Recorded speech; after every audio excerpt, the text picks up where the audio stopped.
ये कोई मशरूम है या फिर मॉन्स्टर? कहीं मिलने का नाम ही नहीं ले रहे। कसम से अगर मिल गए ना तो नायाब मशरूम चैलेंज के नाम से फोटो डाल दूंगा इंटरनेट पर, वायरल हो जाएगी। कम से कम इसी बहाने हमारा काम तो बन जाएगा। अच्छा खैर, यास्मीन से वादा किया था, वादा तो वादा होता है। वहां एक जगह है, उसे भी चेक कर लेता हूँ। हेलो, अस्सलाम वालेकुम। मैं टर्फ मशरूम्स ढूंढ रहा हूँ, आप लोगों के पास है क्या? क्या प्लम्बर हो?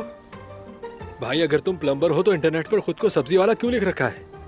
फौरन बदलो उसे। देखो तो जरा इसे। अब कहां से लाऊं मशरूम्स? ये आखिरी उम्मीद थी, अब देखते हैं क्या होता है।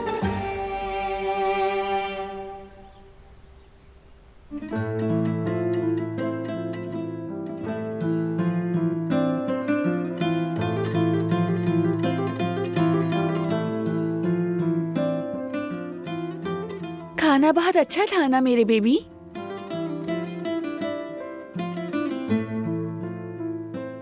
बाबा को शुक्रिया कहते हैं।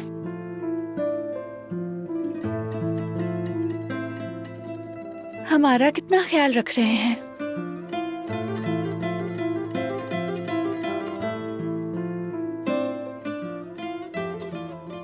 मेरा भी और तुम्हारा भी।